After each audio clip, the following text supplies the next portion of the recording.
Check one. Hey, good morning. What is up, everybody? It's been a minute, right? It's been a minute. So I apologize. Actually, no, I don't. I had stuff to do. Anyways, I figured I'd do a quick freight report before my Monday gets crazy. Got nobody to dispatch at this moment because of the weather. Everybody's running late or behind on their loads because the weather has been well, if you're out there, you should probably know.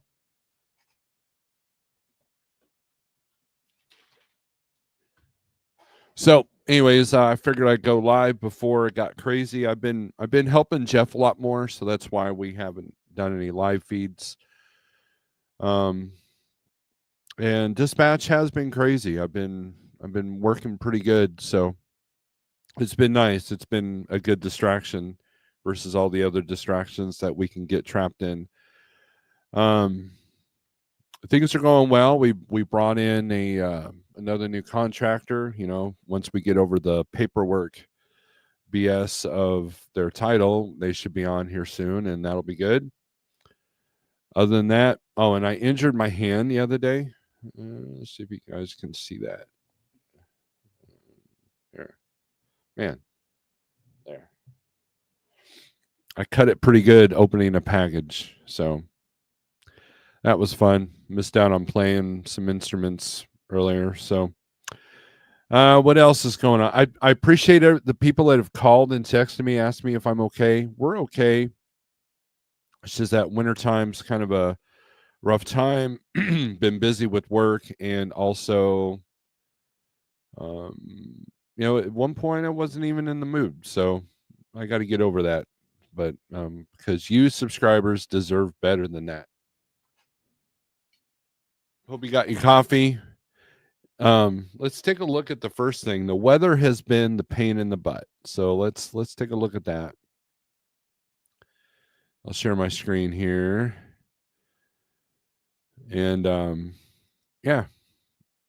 And when you're dealing with what I would call semi-dedicated freight, you've got no choice but to go into some of these areas. And as you can see, my area is in the bullseye. We're supposed to get they're calling for 10 to 12 inches in good old Southwest Missouri, which we haven't seen that. I think they said since year 2000. So there's that.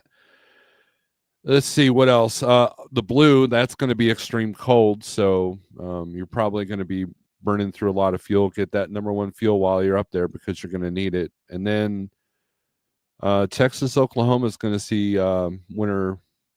I think it's cold alerts. Yeah, cold weather advisory. So unless you're running I-20, or I-10, you're pretty much going to be in it because all this is going to go across. So your normal states like Illinois, Indiana, Ohio, and then the Northeast has been screwed up for a while. I've had a truck stuck up there for a minute. And it's you got flooding in Tennessee and Kentucky. So it's February, that's part of the nature, I guess. And then of course the Pacific Northwest and the upper north there, Montana, Idaho, Colorado, Wyoming's doing its thing. There was that crash in the tunnel on I-80 a few days ago that created some disruption. So it's a tough time to be a driver right now, and so my hat's off to you guys for dealing with this. So it's gonna get crazy. So, but we'll go over some rates. Rates have been kind of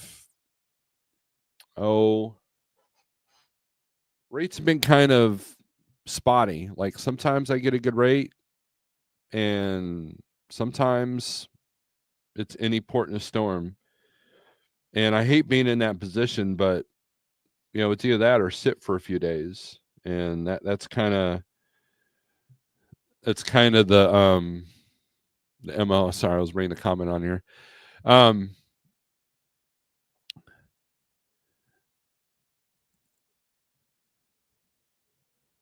There was a few periods last week where it didn't matter how fast I clicked on the load or how fast I called on the load, it was gone before I could get to it. I think there was one point where I sent out 15 emails and nobody was answering the email.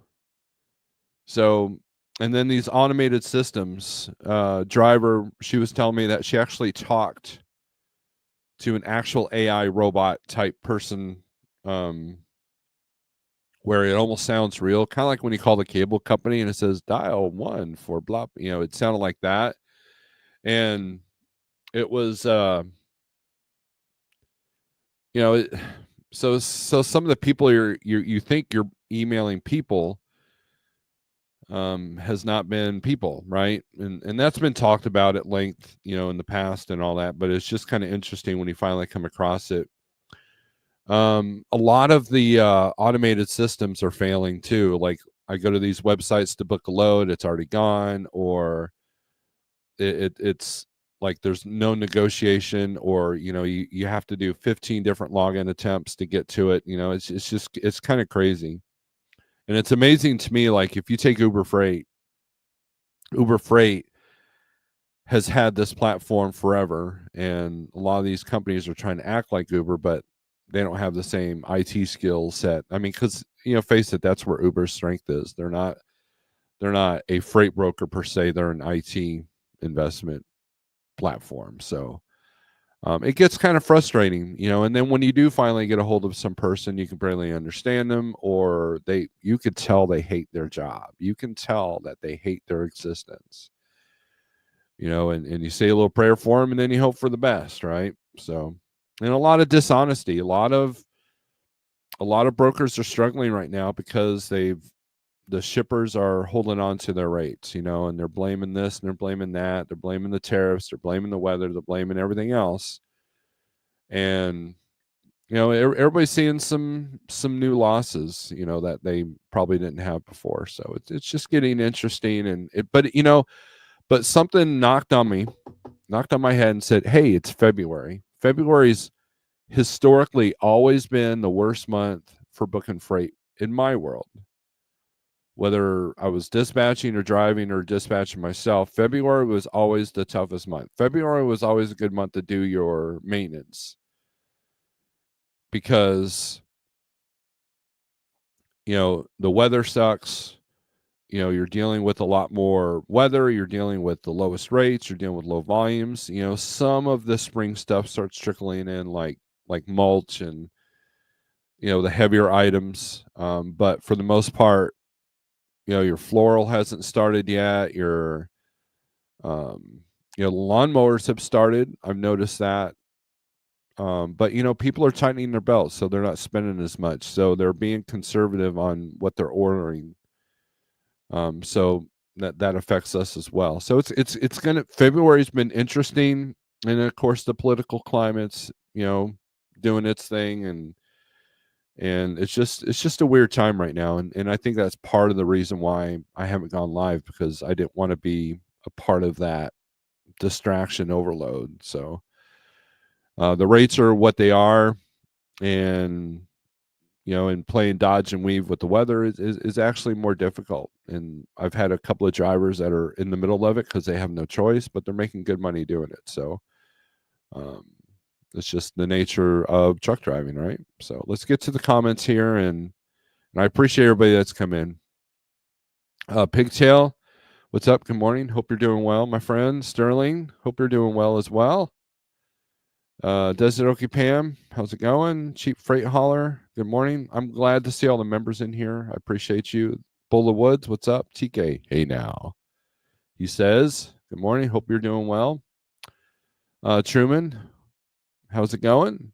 Jay Fisher is in the house. Jose, good morning from Scott City, Kansas.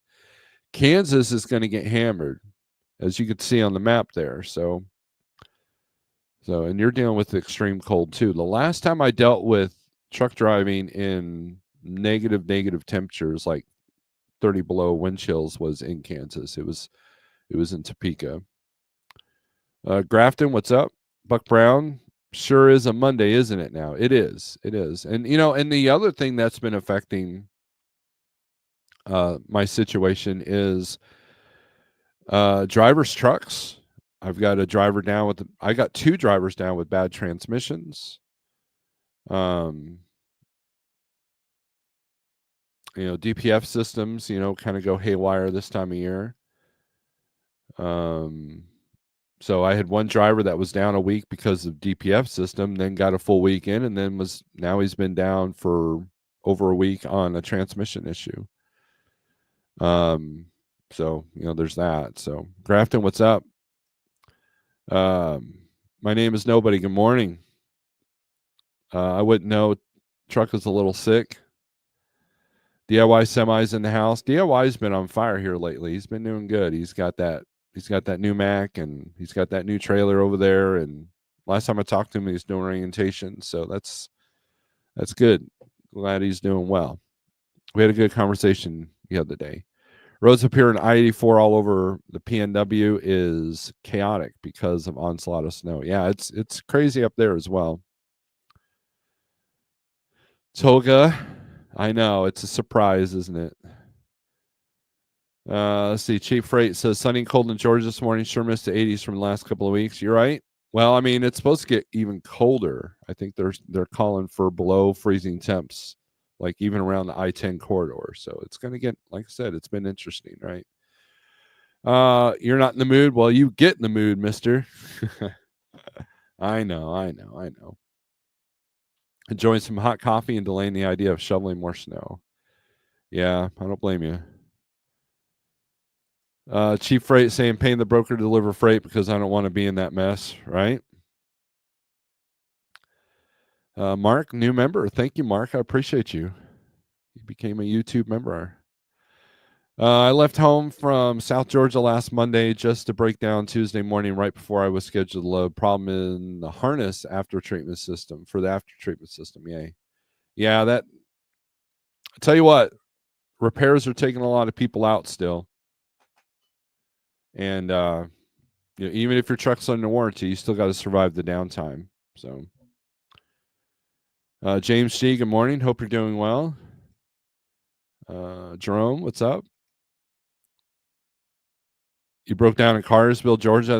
That's close to where one of my trucks is down at. So, Mark saying good morning, everyone. Waiting on tax refunds to start spring spending. Yeah, and like I said, man, February. I've got notebooks to back this up.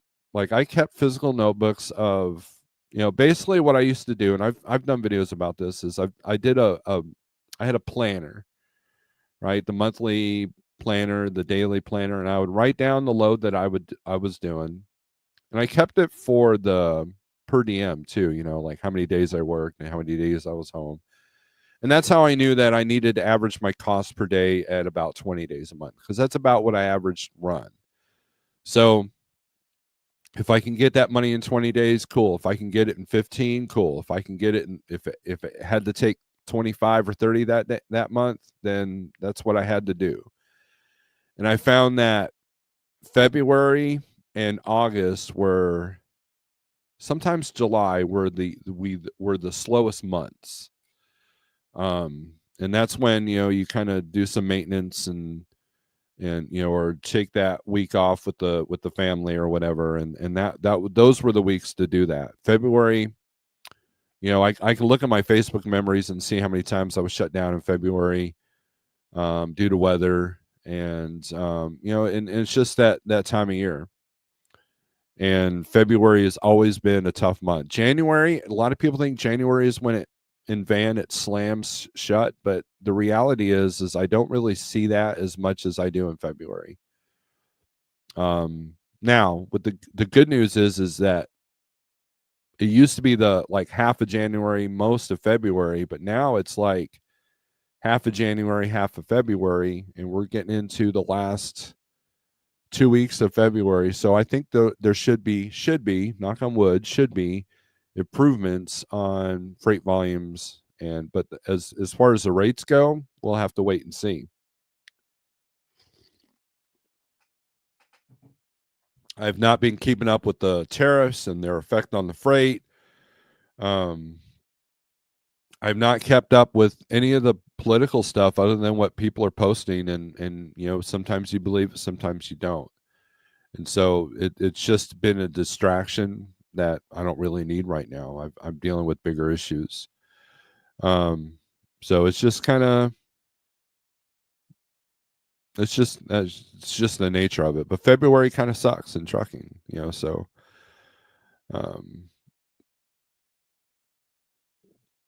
oh, where are we at? I lost my place here. Monte Carlo. I like Monte Carlos. Take it easy, Buck Brown. Hope there's no big issue. Florida's still paying good. I've been running Kentucky to Florida, and I got a backhaul to Georgia and then Kentucky. Yeah, I've been utilizing Florida for the last couple of weeks. The 85 cents a mile that they're asking for to come out was kind of insane, but we try to get around that, and so far I've done okay coming out of Florida. So Chief Frey says DIY is on a different level. He buys trucks, trailers like I buy biscuits. There you go. He is right. He makes me look like an amateur. Lloyd, good morning, Snorelord. It's been a while since I've cut a live feed. Wishing everyone a safe and profitable week. Thank you, Lloyd. Hope you're doing well. Steve, what's the tax refund, right? Best I can do is minimize taxable contributions. That's about right. I started a dedicated Savannah, Georgia to Hagerstown FedEx line haul run back in December as a company driver, getting paid W-2 $400 a day, Monday through Saturday for 24 hours a week. Wow. Looks like you're doing well. Good job.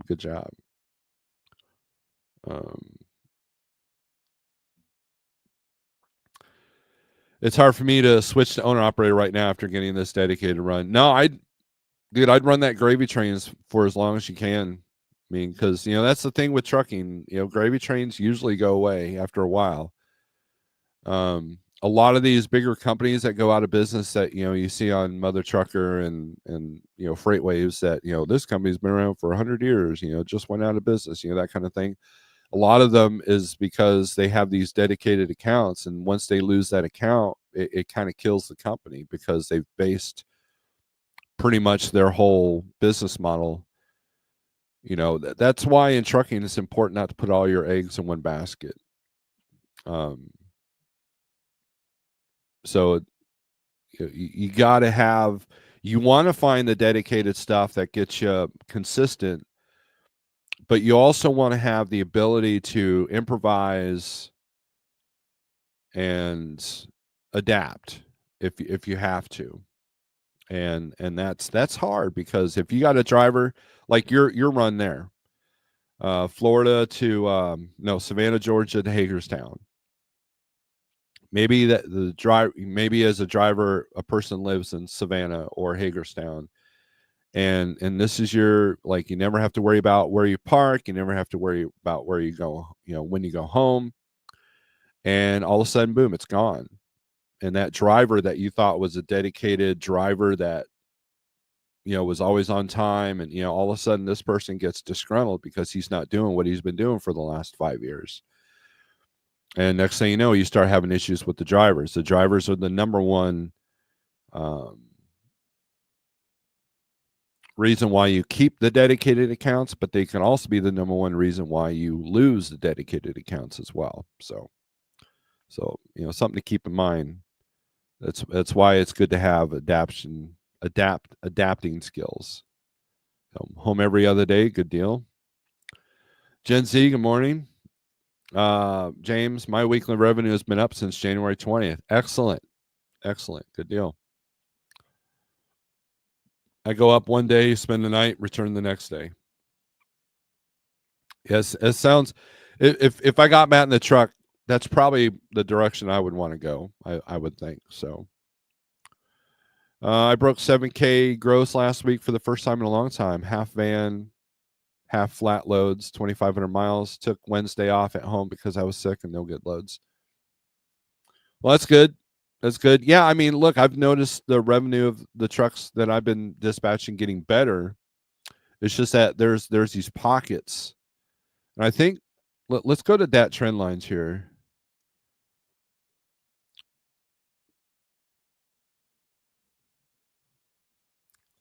like here in Van, it's showing it went from 215 in January to 205 in February. But I think a lot of that depends on where you're running. Like flatbed's holding steady, and then reefer took a big drop as well. And I wish they had the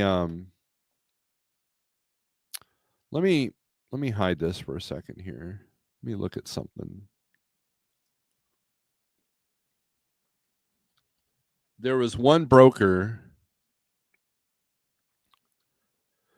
that actually had the hot market maps from DAT. And then CDN has been good about sending me that as well, but I must have oh, there it is. But yeah, no, that's not, that's from last May. Rob hasn't sent me anything this week yet. But we can look at it. Well, you know, okay, so here's the 123 low board. That's the low board I promote. 48065 is the code. And the thing that's different about the DAT market is it actually goes by the market, not just by the state. And what I have found was that even like good states like Missouri, it would be one pocket of Missouri that was good, and then the rest was cold. And then one pocket of Georgia that was good, and then the rest was cold. And then one part of Texas that was good, like it'd be the Houston market, but the Dallas market was cold. I need to share the screen again. Sorry. And it was interesting to see that. So, but this right here is the hot market map for the van. And you know, and if we go to, let's see, and I also use the AT, but if you go to like this map here, well, it's not really a map, it's a list. Like you got some good numbers, like out of Alabama, Arkansas, but then Arizona cooled down. Florida's actually got more out than they normally do, which is good. So it's been a little bit like, I don't know, it just depends. Like Jacksonville, it was a bit of a struggle last week. And I think part of it is driver limitations as well. I was dealing with that a lot this week, but like here, Missouri shows 600 in, 820 out. So, and then Illinois 1326 out. Illinois has actually got more in than out. So Illinois is cooled down. You know, that's what I'm talking about. Like normally Illinois is through the roof, but this week it's not. Indiana 815 in, 1200 out. Kansas has got more out than in, but of course they've been dealing with all that bad weather, so they're having trouble getting trucks up in there. Kentucky looks good. Louisiana looks good. So and a lot of that seasonal stuff like mulch. I haven't noticed an uptick in pallet loads. That's usually a good indicator that freight is going to start picking up. But like look at North Carolina, 1,078 in, 1,009 coming out. That's actually not bad. But what happens is Georgia, what's Georgia doing? 1295 in, 1454 out. So the Southeast is woken up a little bit. And you notice that a lot of brokers are losing money, and the shippers aren't budging on the rates coming out. So they're having trouble finding trucks to run for 85, 95 cents a mile that they're trying to push on me the other last week. Tennessee looks good. So I mean, the outbound volumes are picking up. It's just kind of weird, but they're in weird pockets, right? And the weather doesn't help either. So I've been running dedicated nursery for the last 2 weeks. Too cold for it this week, I bet. Gary says I was in Memphis on Saturday. It was like 75 degrees, and Sunday morning I woke up to 40 degrees. But Tennessee and Kentucky got a lot of rain. Yeah, and they're about to get some snow this week coming up as well. So this map here, National Weather Service map, is going to be like all this pink is going to be over here. on that side. So it's going to get interesting, right? So let's take a look at Missouri. Let's see what's coming out of here. Ooh. Highest rate coming out of Missouri today is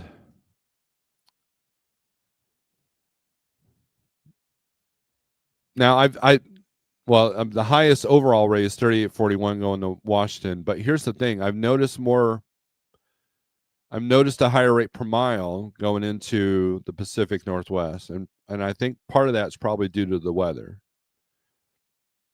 No one wants to go down there, but here 235 a mile to go to Florida, West Palm Beach. You can probably get more than that. I've seen loads because you got to remember, I watch the rate cons per like trucking, so I put them in the system, and I'm seeing what the other drivers are booking, and this is low for what a lot of the drivers are booking right now. 2,800, 235 a mile. I've been seeing stuff as high as $3 a mile on long miles, like $3,000, 3,400 going into Florida. Let's see, and then some decent rates going up to the Northeast, obviously, but then California rates went back down before the pre-fire levels. They're paying well to go into Virginia, but Virginia has been kind of a struggle to get out. So, I mean, now if we do the highest rate per mile, that's where you're going to find the Northeast, the short haul. Yeah, a lot of $500 loads. Here's 1,900. Here we go. Jackson, Missouri to Jackson, Georgia, 370 a mile, $1,900.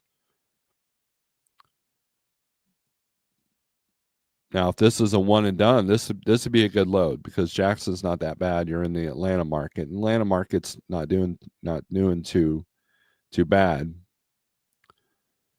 Let's see. It's been easy to get 950 to 1150 a day going from Missouri to Oklahoma and back, which was pretty much one of my MOs when I was driving.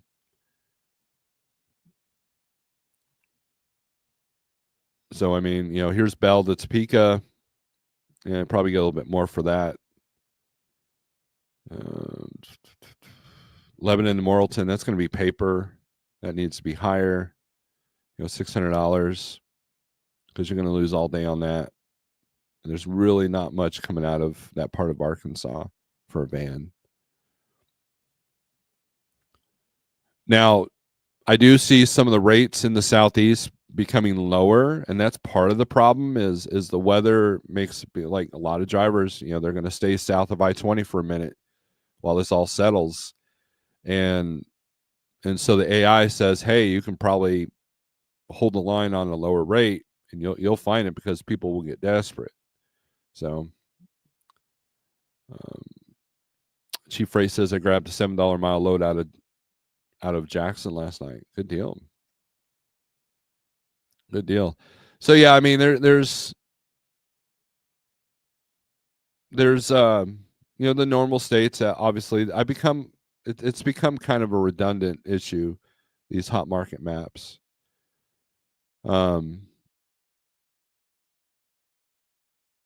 Like here on 123, Texas is looking pretty good. Let's see what the inbound outbound rates are on Texas. Let's see. Let's sort this by highest rate. That's going to Canada. That don't count. Let's see. Here's 4,400 to go to Massachusetts. 207 a mile out of Laredo. 238 to go from Grand Prairie to that's Saskatchewan. We don't want that. I'm seeing a lot of loads going into Canada too, more than normal on these low boards.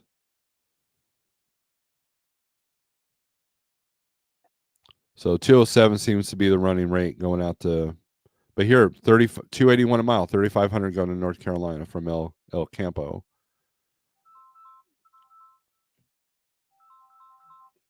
And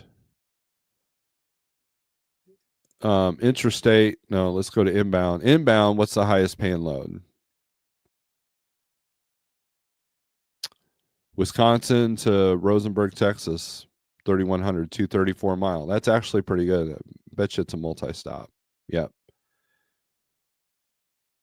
Yeah, it's got a second stop in Fayetteville, Arkansas. So, but anyways, let me check something here real quick.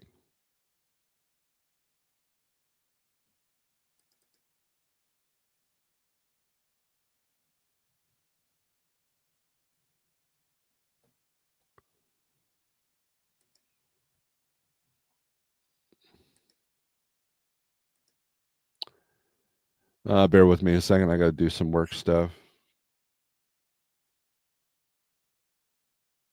Okay. Driver's been copied in that. Good deal. All right.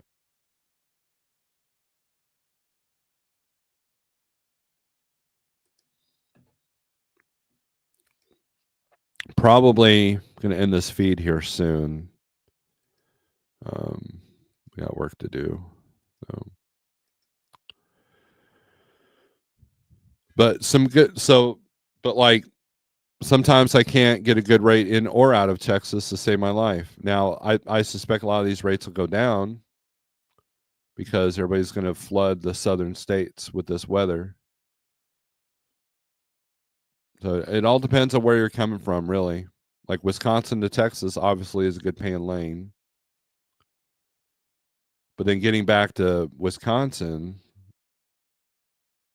let's say we pick this load, Manawa, Wisconsin to Snyder, Texas. Let's look at one of the back hauls here. There's only four going. There's only one going to Wisconsin. Let's take a look at that one. What's the rate on this one? $1.68 average on this load. So something to consider. So it's hard to do a back and forth scenario in a lot of places right now.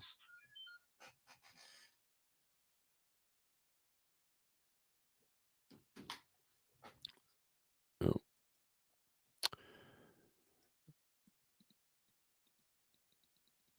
Randy, good morning. Work, what is that? Oh man. So let's take a look at reefer. I'll add reefer to this. Reefer is kind of peppered. North Dakota, I think a lot of this is probably freeze protect. Let's take a look at what's coming out in North Dakota. Here we go, 32.75, 250 a mile to go from Grand Forks to Knoxville. That picks up tomorrow.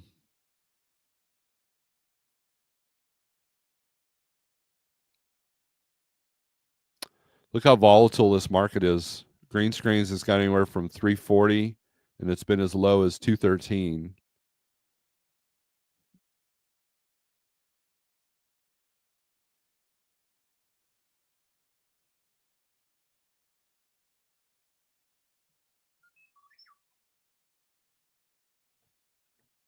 All right, give me a second here.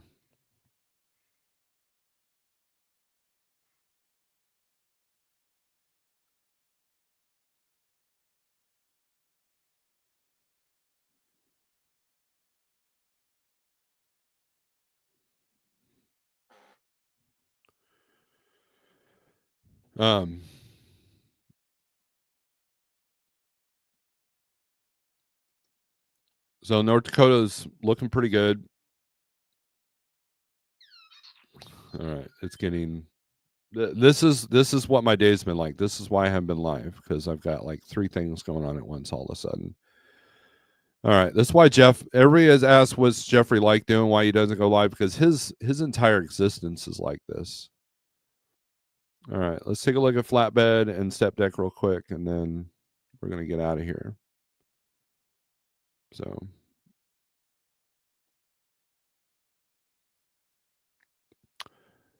pretty much the usual. Southeast is where you want to be for flatbed and step deck. I mean, look at Mississippi outbounds, 1,289 loads with 55 inbound. Mississippi is where you want to land if you got a flatbed or step deck.